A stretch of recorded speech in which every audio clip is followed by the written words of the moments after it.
முசிறி ஸ்ரீ மாரியம்மன் கோவில்களில் தீமிதி விழா சிறப்பாக நடைபெற்றது. ஆயிரக்கணக்கான பக்தர்கள் தீமிதித்து நேர்த்திக்கடன் செலுத்தி வழிபாடு செய்தனர்.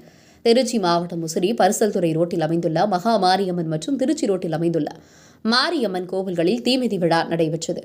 விழாவை முன்னிட்டு பக்தர்கள் காவிரி ஆற்றில் புனித நீராடினர். அதனைத் தொடர்ந்து வேல் கரகம் பாலித்து சிறப்பு பூஜைகளும் சுவாமி அழைத்தல் நிகழ்ச்சியும் நடைபெற்றது.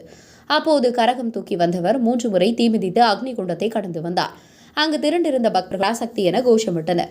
பின்னர் வேண்டுதலை நிறைவேற்ற ஆயிரக்கணக்கான பக்தர்கள் தீமிதித்த அம்மனை வழிபட்டனர். அப்போது பக்தர்கள் குழந்தைகளை தோளில் சுமந்து கொண்டும் அழகு குத்தியும் அக்னிச்சட்டி எடுத்தும் தீமிதித்தனர். திருநங்கைகளும் தீமிதித்து நேர்த்திக்கடன் செலுத்தினர். முன்னதாக வெயில் தாக்கத்தினால் பொதுமக்கள் பாதிக்காமல் இருக்கவும், நலமுடன் வாழவும், மழை வேண்டியும், விவசாயம் செழிக்கவும் சிறப்பு வழிபாடுகளும் பிரார்த்தனையும் நடைபெற்றது. பக்தர்களுக்கு அன்னதானம் வழங்கப்பட்டது. இதேபோல திருச்சி ரோட்டில் டிஎஸ்பி அலுவலகம் எதிரே அமைந்துள்ள மாரியம்மன் கோவிலிலும் தீமிதி விழா விமர்சையாக நடைபெற்றது. முன்னதாக அம்மனுக்கு பல்வேறு வாசனை அபிஷேகம் நடைபெற்றது. அதனைத் தொடர்ந்து சிறப்பு மலர் அலங்காரத்தில் மூலவரும் உற்சவரும் காட்சியளித்தனர். கோவில் முன்பாக அமைக்கப்பட்டிருந்த தீக்குண்டம் அருகே கோவில் பூசாரி குட்டி குடித்து அருள்வாக்கு கூறினார். இரு கோவில்களிலும் ஆயிரக்கணக்கான பக்தர்கள் தீமிதித்து நேர்த்திக்கடன் செலுத்தினர். அசம்பாவிதங்களை தவிர்க்க முசிறி போலீஸ் டிஎஸ்பி யாஸ்மின் ஆலோசனையின் பேரில் முசிறி போலீஸ் இன்ஸ்பெக்டர் கதிரேசன் தலைமையிலான போலீசார் பாதுகாப்பு பணியில் ஈடுபட்டனர். உங்கள் பகுதியில் உடனுக்குடன் முக்கிய செய்திகள் உங்கள் விரல் நுனியில் காண எங்கள் தவசி நியூஸ் 24 சேனலை காண தவறாதீர்கள். உங்கள் முசிறி செய்தியாளர் குமாருடன் உங்கள் தவசி ரமேஷ்.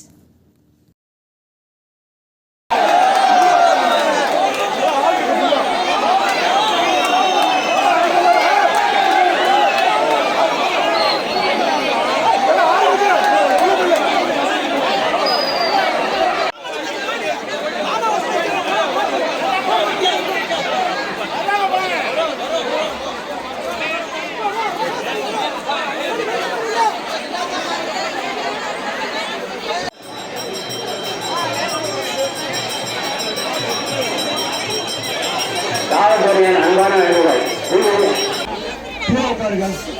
உட்கார முடிஞ்சா உட்காருங்க. இல்ல தலை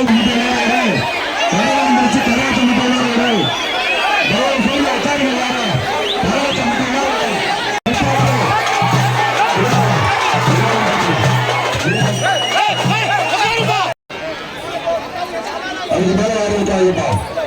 அங்க நின்னுங்க. யாரும் வராங்க. பேசுங்க.